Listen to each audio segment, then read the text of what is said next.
नमस्कार सगळ्यांना, शुभ संध्याकाळ. तर आज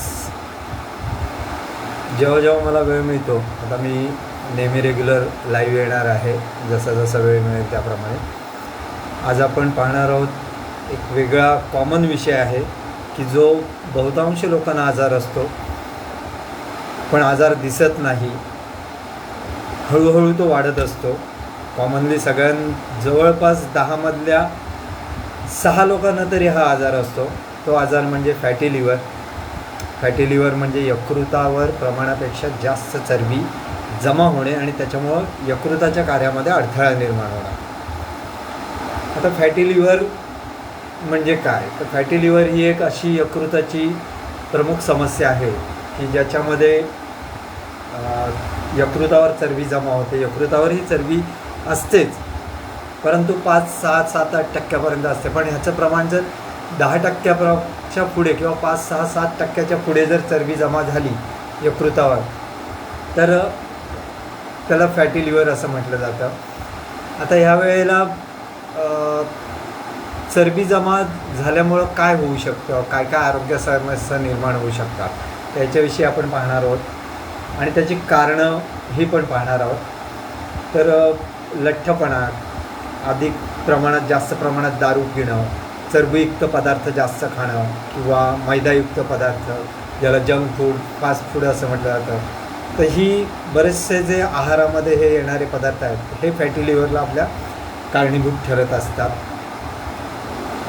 आता फॅटी लिव्हरला नुसतं दारू किंवा व्यसनं ही सुद्धा ह्याच्यासोबतच सामान्य माणसासाठी सुद्धा बरीचशी अशी आजार आहेत, कारणं आहेत की जी फॅटी लिव्हरला कारणीभूत ठरतात. तर जेव्हा ही चरबी यकृतावर जास्त प्रमाणामध्ये जमा होते, तेव्हा त्या स्थितीला फॅटी लिव्हर असं म्हटलं जातं.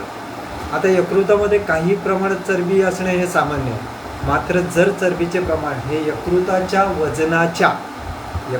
वजनाच्या 10%पेक्षा जास्त झाल्यास फॅटी लिव्हर हा यकृताचा आजार आहे असं समजलं जातं. परिणामी यकृत आपले कार्य योग्यरित्या करू शकत नाही आणि त्यामुळं अनेक आरोग्य समस्या यामुळे निर्माण होतात. आता आपल्या शरीरामध्ये हृदयाच्या नंतर यकृत हा एक खूप सर्वात महत्त्वाचा अवयव आहे आणि यकृत हा एकमेव अवयव आपल्या शरीरामध्ये आहे की जो त्याला काही दोष झाला किंवा त्याच्यामध्ये काही खराबी झाली तर जेव्हापर्यंत शक्य होतं तेव्हापर्यंत स्वतः तो अवयव रिपेअर करण्याचा प्रयत्न करत असतो आणि तो यकृत हा अवयव आपल्या शरीरामध्ये स्वतः तयार होतो. बाकी कोणता अवयव म्हणजे तयार होत नाही, जसं किडनी स्वतःहून तयार होत नाही, हृदय स्वतःहून नंतर पुन्हा तयार होत नाही. तशा प्रकारे यकृत हा स्वतःमध्ये चेंजेस करून आकारमानामध्ये त्याच्या बदल करू शकतो किंवा तो वाढतो की नाही किंवा रिपेअर होतो. तर हा शरीरातील सर्वात मोठा दुसरा अवयव आहे आणि हा एक खूप महत्त्वाचा भाग आहे. पचनक्रियेमध्ये यकृताची खूप मोठी भूमिका असते. तसेच यकृत हा रक्तातील हानिकारक जे पदार्थ, टॉक्झिन्स ज्याला म्हणतो, विषद्रव्य, जे खाण्यातून, पिण्यातून, सगळ्या गोष्टीतून आपल्या रक्तामध्ये किंवा हवेच्या मार्फत, श्वासामार्फत जे सगळे काही घातक घटक येत असतात, ते घटक फिल्टर करण्याचं किंवा शुद्ध करण्याचं, रक्तामधील जे हवेमार्फत पण रक्तामध्ये मिक्स झालेले टॉक्झिन्स आहेत, विषद्रव्य, हे शेवटी यकृताकडे जास्त असतात आणि यकृत त्याला शुद्ध करण्याचं किंवा फिल्टर करण्याचं काम करत असतो.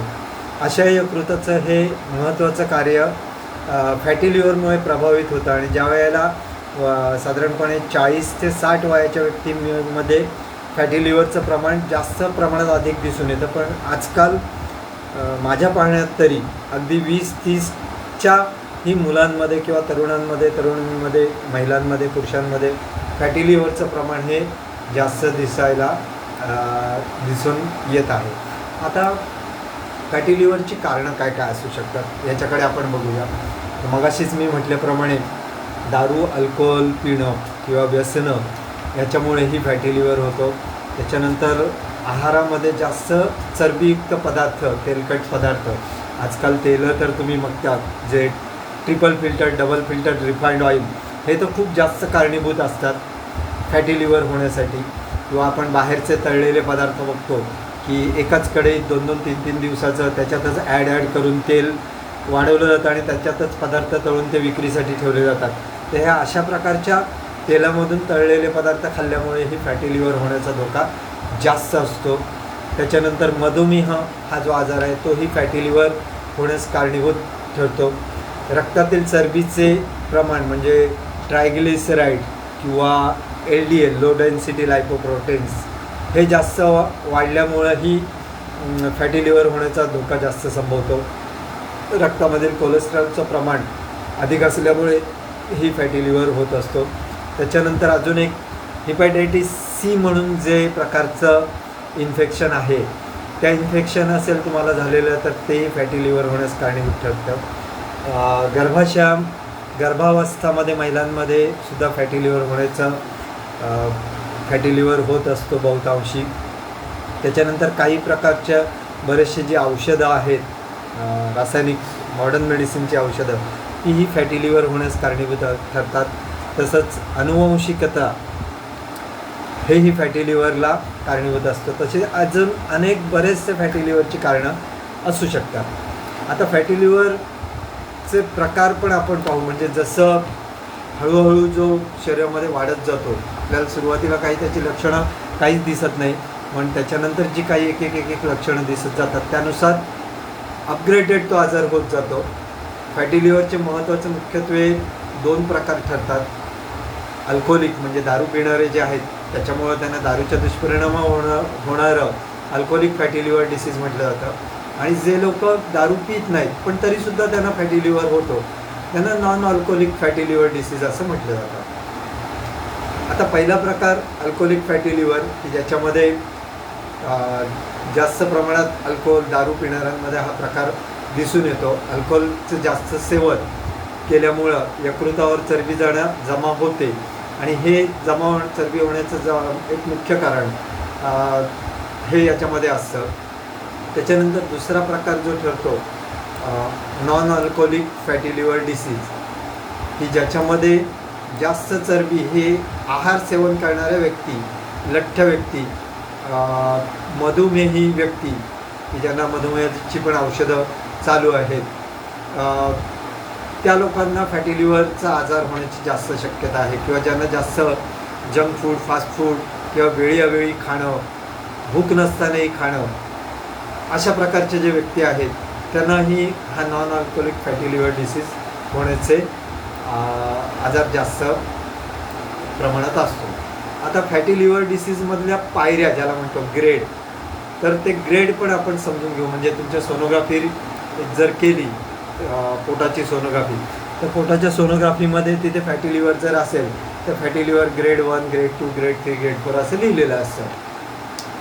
किंवा फायब्रोसिस किंवा स्टिओहेपॅटायटिस किंवा सिरोसिस असे शब्द त्या रिपोर्टमध्ये लिहिलेले असतात. तर साधारण फॅटी लिव्हर डिसीज म्हणजे सिंपल फॅटी लिव्हर ही एक पहिली पायरी असते की ज्याच्यामध्ये यकृतामध्ये चरबी जमा होऊ लागते परंतु यकृताला सूज येत नाही.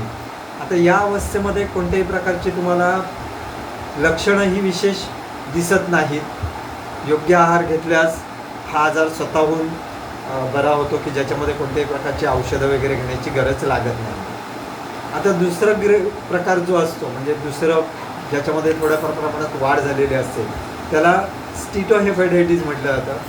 तर ह्या स्थितीमध्ये यकृतामध्ये चरबी जमा होऊ लागते, तसेच यकृताला काही प्रमाणात सूजही येते आणि यकृताला सूज आल्यामुळे काही प्रमाणात तुम्हाला काविळीची लक्षणं दिसतात.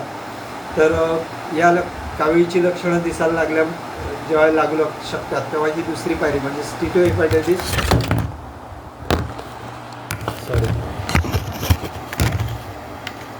तर स्टिओहेपॅटायटिस असं म्हटलं जातं. त्याच्यानंतर तिसरी जे ग्रेड आहे त्याला फायब्रोसिस असं म्हटलं जातं. तर फायब्रोसिसमध्ये यकृताला वारंवार सूज म्हणजे तुम्ही उपचार केला बरे होते पुन्हा सूज येते, त्याच्यामुळे यकृताला काही प्रमाणात जखमा पण होतात आणि या स्थितीला फायब्रोसिस असं म्हटलं जातं. सोनोग्राफीमध्ये याचं निदान होतं फायब्रोसिसचं. त्याच्यानंतर किंवा अजून अत्याधुनिक तपासण्याही याच्यामध्ये केल्या जातात. त्याच्या पुढचं जी पायरी येते त्याला सिरोसिस असं म्हटलं जातं. ही फायब्रोसिसच्या पुढची अवस्था असून याच्यामध्ये यकृताच्या पेशींचं जास्त प्रमाणात नुकसान होतं किंवा त्या नष्ट व्हायला लागतात आणि त्याची जागा फायबर्स म्हणजे तंतुमय हे घ्यायला लागतं. या अवस्थेमध्ये यकृत आपलं नॉर्मली जे काम करायचं आहे टॉक्झिन्स फिल्टर करण्याचं हे करू शकत नाही आणि तसेच विषयुक्त पदार्थ हे आपल्या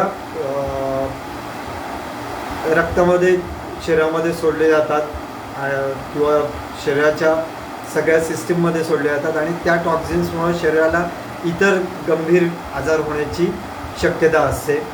पहिल्या टप्प्यानंतर फायब्रोसिस किंवा सिरोसिस या अवस्था येण्यासाठी साधारण 3 ते 4 वर्षाचा म्हणजे तुम्हाला फॅटी लिव्हर आहे हे निदान झालं तरी त्याच्यासाठी आपण काही उपाययोजना किंवा पथ्य पाणी केलं नाही तर सुद्धा फॅटी लिव्हरच्या ह्या टप्प्यानंतर सिरोसिसचा टप्पा येईपर्यंत 3 ते 4 वर्ष लागू शकतात.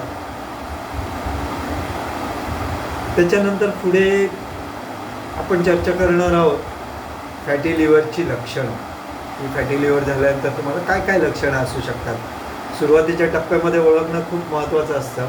बऱ्याच वेळेला यामध्ये सुरुवातीला कोणतीही लक्षणं दिसत नाहीत, परंतु फॅटी लिव्हरमध्ये काही लक्षणं कॉमनली दिसतात सुरुवातीच्या म्हणजे काही टप्प्यामध्ये. ते म्हणजे उजाकुशीत जिथे आपलं यकृत लिव्हर ज्याला म्हटलं जातं जे असतं म्हणजे बरगड्यांच्या खाली उजाकुशीमध्ये दुखणं, काही प्रमाणामध्ये आपलं वजन कमी होणं, अशक्तपणा जाणवणं किंवा पचनाच्या तक्रारी उद्भवणं जसं ॲसिडिटी, गॅस, अपचन ही सुरुवातीची किंवा बद्धकोष्ठता ही फॅटी लिव्हरच्या सुरुवातीमध्ये लक्षणं जाणू शकतात. त्याच्यानंतर पुढे फायब्रोसिस किंवा सिरोसिस या टप्प्यातील फॅटी लिव्हरची लक्षणे जी आहेत उजाकुशीत दुखणं असतंच, डोळे त्वचा पिवळसर होणं म्हणजे कावीळीची लक्षणं जाणवणं, लघवीला गडद पिवळ्या रंगाची होणे किंवा टॉयलेटला शौचास फिकट शौच होणं किंवा संडास फिकट रंगाची होणं, काविळीची पूर्ण लक्षण म्हणजे काविळी झाले काविळी होणं, त्वचेला खाज सुटणं, अंगाला खाज सुटणं किंवा पित्त उठणं अंगावर, भूक मंदावणं, वजन कमी होणं हे तर असतंच. त्याच्यानंतर अशक्तपणा वाटणं, काही वेळेला उलट्या मळमळ वाटणं, त्याच्यानंतर पोटामध्ये पाणी साचणं ज्याला वैद्यकीय भाषेमध्ये असायटीस म्हटलं जातं म्हणजे पोट फुगणं आणि पाणी साचणं, आयुर्वेदामध्ये त्याला जलोदरही म्हटलं जातं. पायावर सूज दिसणं, जी सूज आपण अंगठ्याने दाबलं तर तिथे खड्डा पडला जातो, तर अशा प्रकारची ही सूज पायांवर दिसून येणं, चेहरा सुजल्यासारखा दिसणं ही फायब्रोसिस सिरोसिसच्या टप्प्यांमध्ये आपल्याला लक्षणं दिसून येतात. आता फॅटी लिव्हरचं निदान जे आहे ते निदान मगाशी मी म्हटलं की सोनोग्राफीच्या मार्फती केलं जातं. तर रक्त चाचण्यांमध्ये लिव्हरचे एन्झाईम्स वाढल्याचं प्रमाण आपल्याला दिसून येतं फॅटी लिव्हरच्या रोगामध्ये. ALT म्हणजे अलाइन अमायनो ट्रान्सफरन्स टेस्ट ह्याच्यामध्ये हे प्रमाण वाढलेलं दिसतं किंवा ॲस्पिरेट अमायनो ट्रान्सफरन्स टेस्ट AST ह्या ब्लड टेस्ट केल्या जातात. ह्या ब्लड टेस्टचा रिपोर्ट पॉझिटिव्ह आल्यास फॅटी लिव्हरचं निदान अधिक स्पष्ट होतं. अल्ट्रासाऊंड किंवा CT ॲब्डॉमिन, CT स्कॅन, त्याच्यानंतर MRI ही जी तपासणी आहे पोटाची स्कॅन त्याच्यामध्येही किंवा लिव्हर बायोप्सी म्हणजे यकृताची बायोप्सी करून ही तपासणी केली जाते. आता फॅटी लिव्हरमध्ये जे उपचार आहेत तर फॅटी लिव्हरमध्ये विशिष्ट मॉडर्न मेडिसिनमध्ये काही उपचार उपलब्ध नाहीत, परंतु अत्यंत महत्त्वाचं जे आहे अल्कोहोलिक असेल तर दारू पिणं टाळणं, वजन नियमित व्यायाम करावा, चरबीयुक्त तेलकट पदार्थ जे फॅट फूड्स ड्रायफ्रूट्स नाही फॅट फूड्स जंक फूड्स जे आहेत किंवा रस्त्यावरचे पदार्थ हे खाणं टाळावं. हे सर्वात ज्याच्यामध्ये ट्रान्सफॅटयुक्त पदार्थ आजकाल ट्रान्सफॅटयुक्त म्हणजे हॉटेलमध्ये सुद्धा किंवा रस्त्यावरच्या गाड्यांवर जे पावभाजीमध्ये तुम्हाला बटर दाखवलं जातं आता हे ट्रान्सफॅटच असतं, ओरिजिनल बटर नसतं की ज्याच्यामुळं फॅटी लिव्हर होण्याचे चान्सेस जास्त असतात. त्याच्यानंतर आहारामध्ये जास्त मुख्यत्वे करून हिरव्या पालेभाज्या, फळभाज्या किंवा ताजी फळं याचा अधिक वापर आहारात करावा. पुरेसं पाणी प्यावं. ग्रीन टीचं सेवन करावं की याच्यामुळं ग्रीन टीमुळं यकृतावरची चरबी खूप प्रमाणात कमी होण्यास किंवा त्या चरबीचं ज्वलन होण्यास मदत होते आणि यकृताचं कार्य सुधारतं. यकृतासाठी अपायकारक असणारी औषधं म्हणजे जसं बऱ्याच वेळेला मलेरियामध्ये घेणारी ट्रीटमेंट किंवा काही वेळेला TBच्या आजारामध्येही देण्यात येणारी औषधं जी असतात ती यकृतासाठी त्रासदायक ठरतात. तर अशा डॉक्टरांच्या सल्ल्याने गोळ्या घेणं टाळावं किंवा बऱ्याच वेळेला काही पेनकिलर्स वगैरे ड्रग्स असतात किंवा वजन वाढवण्यासाठी किंवा तब्येत करण्यासाठी स्टिरॉइड्स वगैरे अशा गोष्टी डॉक्टरांच्या सल्ल्याने ते टाळलेलं उत्तम.